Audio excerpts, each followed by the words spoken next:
এই দেখ দেখ, প্রীতমের কাণ্ড দেখ, সকাল সকাল গাছের নিচে শুয়ে আছে। এ আর নতুন কি গো, এটাই তোর রোজকার কাজ। ঘরে দুইটা বউ, তাদের খাবার দাবারের কোনো খেয়ালই রাখে না। সারাদিন তো শুধু এই গাছের নিচেই পড়ে থাকে। হ, ওর সংসারে এত কষ্ট, কিন্তু এতে ওর কোনো মাথা ব্যথা নাই। এই যে, এই এই সব শুনতে পাচ্ছি আমি। সকাল সকাল আমার কথা না ভেবে যে কাজে যাচ্ছিলে, সে কাজেই তোমরা যাও। দিলে তো আমার কাঁচা ঘুমখানা নষ্ট করে। সারাদিন পড়ে পড়ে ঘুমাস, তবুও তোর ঘুম হয় না। মাঠের ধানগুলো যে পেকে গেছে, কাটার সময় এসেছে, সেদিকে তো খেয়াল নেই। এই এই যে আবার শুরু হয়ে গেল। নিজের খেয়ে নিজের পরে আমাকে জ্ঞান দিও না তো। সেই জ্ঞান তোমার নিজের কাজে লাগাও, আমাকে জ্ঞান দিতে এসো না বাপু। চলো তো নিতাই দা, ওর সাথে কথা বইলা কোনো লাভ নাই। এই লোকেদের আমার একটুও পছন্দ না। খাই ফরমাইশ খেটে আমাকে আসে জ্ঞান দিতে, তাজা ঘুম আমার নষ্ট করে দিল। দেখি আবার একটু ঘুমানোর চেষ্টা করি।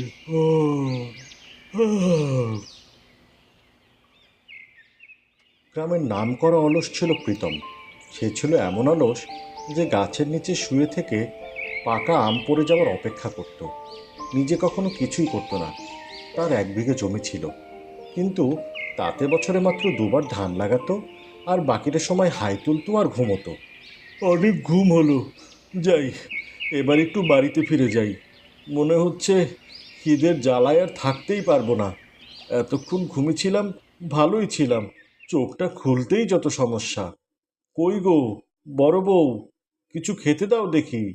সারাদিন পর এখন কোন যুদ্ধটা জয় করে এলে শুনি, যে জমিদারের মতো খাবার চাইছো? সে কি, সারাদিন পর এলাম, কোথাও বসিয়ে বেড়ে খাবার খাওয়াবে তা না, তুমি আবারও কথা শোনাচ্ছ। কথা শোনাবে না তো কি করবে? তোমাকে থালা ভর্তি মাছ মিষ্টি খাওয়াবে? মাছ মিষ্টি না হোক, ঘরে যা আছে তাই দাও। ঘরে কিছুই নেই, মনে হচ্ছে যেন 7 রাজ্যের খাবার ঘরে মজুত করে রেখেছো। সে কি, ঘরে কিছুই নেই। যাই দেখি ছোট বউর কাছে কিছু আছে কিনা। কই গো ছোট বউ, বলছি ঘরে খাবার কিছু হবে, নাকি তুমিও বড় বউর মতো কথা শোনাবে? খাবার? হ্যাঁ আছে তো, বসো, আমি আনছি। যাক, 2 বিয়ে করে তাহলে এই লাভটা হয়েছে। প্রীতম মাটিতে থাকা পাটিতে বসে পড়ল। ছোট বউ এক থাল পান্তা এনে প্রীতমের সামনে দিল। পান্তা দেখে প্রীতম রেগে গেল। এসব কি, সারাদিন পর খেতে এলাম, আর তোমরা কিনা আমার সাথে মশকরা করছো?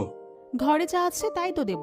তুমি তো ধান ছাড়া আর কিছুই চাষ করো না, পান্তা ভাত না তো কি দেব তোমায়? রাখো তোমার খাবার, আমি চললাম এখান থেকে। রেগে গিয়ে প্রীতম বাড়ি থেকে বেরিয়ে গেল। থাকবই না আর ওই বাড়িতে। এবার দেখব আমি না থাকলে ওই পান্তাই তোমাদের কপালে কি করে জোটে। জঙ্গলের পথ ধরে সে পাশের গ্রামে চলে এলো। সেই গ্রামে প্রীতম মুসাফিরের বেশে বেশ কিছুটা দিন কাটালো। 1 মাস পর প্রীতম সে গ্রামের এক অনাথ মেয়ে মল্লিকাকে বিয়ে করে নিজের বাড়িতে নিয়ে এলো। 2 বউ মল্লিকাকে দেখে ভীষণ অবাক। দেখে শুনে কি এই অলসের ঘরেই জুটলো তোমার? এখনো সময় আছে, তুমি বাড়ি ফিরে যাও। তোমার বাবা মাকে খোঁজ খবর নিয়ে তোমার বিয়ে দেয়নি? আমার তো কেউ নেই, আমি অনাথ। তবে আমার জন্য যদি আপনাদের কোনো সমস্যা হয়, তাহলে আমি আজই এই বাড়ি ছেড়ে চলে যাব। মল্লিকার কথা শুনে বড় বউ আর ছোট বউয়ের মনে অনেক মায়া হয়। তাদের চোখ দিয়ে জল ঝরতে থাকে। না কেউ নেই, তাহলে কোথায় যাবে তুমি শুনি? আমি আর ছোট যা খেতাম, তুমি আজ থেকে আমাদের সাথে তাই খেয়ে থাকবে। হ্যাঁ, আজ থেকে তুমিও এই বাড়িরই সদস্য। প্রীতমের সংসারে এমনিতেই অভাব, কিন্তু এই অভাবের মধ্যে সে আবার বিয়ে করেছে। এরপর সংসারে আরো বেশি অভাব নেমে আসে। প্রীতমের অলসতা আগের মতোই থাকে, একটুও কমে না।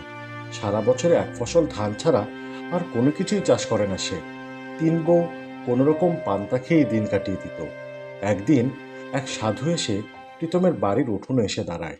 কেউ আছো? এই অধমকে কিছু খাবার দাও। কে কে কথা বললো? আমি আমি অনেক দূরের পথ হেঁটে ভীষণ দুর্বল হয়ে পড়েছি। তোমার ঘরে কিছু খাবার হবে মা? হ্যাঁ, আপনি বসুন, আমি আনছি। সাধু খাবারের আশায় বসলো, কিন্তু বড় বউ খাবারের থালা আনতেই সাধু অবাক হয়ে তাকিয়ে রইল। এই যে পান্তা ভাত আর দুটুকরো পেঁয়াজ মরিচ। এ কি মা, তোমার ঘরে কি এছাড়া আর কিছু নেই? না সাধু বাবা, আর তো কিছু নেই। এই শুনে সাধু দ্বিতীয় বউর কাছে গেল। সেও একই কাজ করলো। পরপর 3 বউই তাকে পান্তা খেতে দিল। তোমাদের 3 জনের ঘরে কি পান্তা ছাড়া আর কিছু নেই? না বাবা, এই পান্তা খেয়ে আমাদের দিন কাটে। সে কি, শুধু এই পান্তা খেয়ে? তোমাদের স্বামীরা কি কোনো কাজ করে না? আমাদের 3 জনের স্বামী একজনই সাধু বাবা, সে অনেক অলস, সারাদিন ঘুমিয়ে কাটায় আর এখানে সেখানে ঘুরে বেড়ায়। সাধু বাবা তাদের অভাবের কথা ও প্রীতমের কথা শুনে তাদের 3 জনকে একটা করে জাদুর থালা দিল। এই নাও, এটা জাদুর থালা। এই থালাতে পান্তা ভাত সুস্বাদু খাবারে পরিণত হবে, তবে তার জন্য পরিশ্রম করতে হবে। এতে যে যত পরিশ্রম করবে সে তত সুস্বাদু খাবার পাবে। কিন্তু মনে রেখো, এই থালা বেশি দিন কাজ করবে না। থালা দিয়ে সাধু সেখান থেকে চলে গেল। রাতে সবাই খেতে বসলো। তখন তাদের থালায় সুস্বাদু খাবার, রসালো মাছ, সুগন্ধি পোলাও, মিষ্টি দই, কত কি। আজ কতদিন পর এত সুস্বাদু খাবার খেতে পেলাম গো। হ্যাঁ, শুধু পান্তা খেতে খেতে এসব খাবারের স্বাদ তো ভুলেই গিয়েছিলাম। 3 বউ বড় তৃপ্তি করে খাচ্ছিল। এমন সময় প্রীতম বাড়ি ফিরল। 3 বউকে একসাথে খেতে দেখে প্রীতম বলল, আরে আজ সবাই একসাথে কেন? আর এত সব খাবার কোথায় পেলে তোমরা? দাও দেখি, আমাকেও একটু খেতে দাও। প্রীতম থালা ভর্তি খাবার দেখে খেতে বসলো। কিন্তু প্রীতম খেতে বসতেই থালার সব পান্তা ভাতে পরিণত হয়ে গেল। এ কি, মাত্র না থালা ভর্তি খাবার দেখলাম, এখন আবার পান্তা এলো কোথা থেকে? আপনি হয়তো ভুল দেখেছেন, পান্তা ছাড়া আমরা আর কি খাবো? আর তো কিছুই নেই। খিদের কারণে হয়তো মতিভ্রম হয়েছে আপনার। হ্যাঁ গো, তাই হবে হয়তো। এভাবেই তাদের দিন কাটতে লাগলো। বউদের বেলায় ভালো ভালো খাবার, কিন্তু প্রীতমের বেলায় শুধুই পান্তা। একদিন 3 বউ ঠিক করলো তারা পান্তার হোটেল খুলবে। এই শুনে প্রীতম হেসে কুটি কুটি, হা হা, পান্তা ভাতের আবার হোটেল হয় নাকি? তোমরা দেখছি পান্তা খেতে খেতে মাথা খারাপ করে ফেলেছ। সেই চিন্তা তোমার করতে হবে না, মল্লিকার বুদ্ধি আমার পছন্দ হয়েছে। হ্যাঁ গো দিদি, আমারও বেশ পছন্দ হয়েছে। আমরা পান্তা হোটেল খুলবো। 3 বউ গ্রামের বাজারে ছোট্ট একটা দোকান দিল। নাম দিল 3 বউয়ের পান্তা। একদিন নিতাই আর বিপিন এলো তাদের হোটেলে। আজ এই প্রথমবার দেখলাম পান্তা হোটেল। আরে নিতাই দা, বিপিন দা, আসুন না। পান্তা ভাতের আর কি খাবো বলো? সারাদিন কাজ কইরা অনেক ক্লান্ত, বাড়ি গিয়া খাইয়া আসার শক্তি নাই। তাই ভাবলাম আজ 3 বউয়ের পান্তা হোটেল থেকে একটু খাইয়া আসি। ঠিক আছে বসুন, আমি খাবার আনছি। মল্লিকা গিয়ে নিতাই ও বিপিনের জন্য 2 থালা ভর্তি পান্তা নিয়ে এলো। কিন্তু আশ্চর্যের বিষয়, তাদের সামনে থালা রাখতেই সেখানে হরেক রকম খাবার চলে এলো।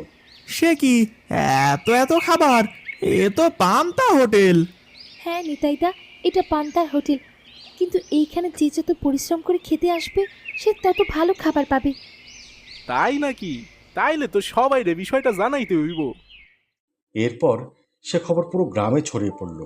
কিছুদিনের মধ্যেই হোটেলে এত ভিড় জমতে শুরু করলো যে সামলানোই দায়। এদিকে প্রীতম তো অবাক। সে কি, পান্তা খেতে এত মানুষের ভিড়? এরা কি জীবনেও পান্তা খায়নি? কি জানি বাপু, কিসের আবার কি?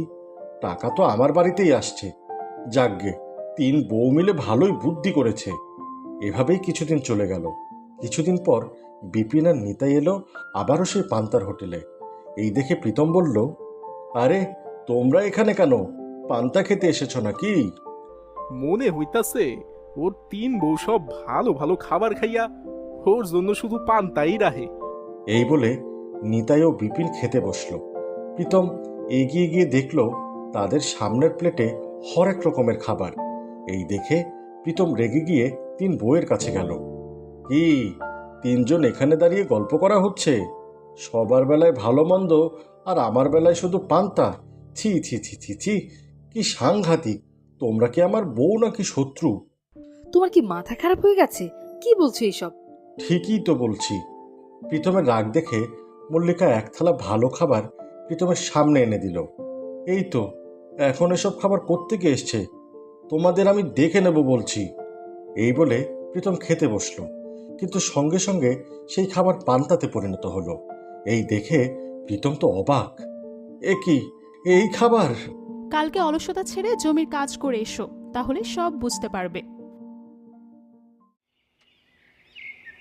পরের দিন রোদে পুড়ে কাজ করে এসে খেতে বসতেই দেখলো তার থালায় পান্তার বদলে মাংসের ঝোল, গরম ভাত আর মিষ্টি দরদর করছে।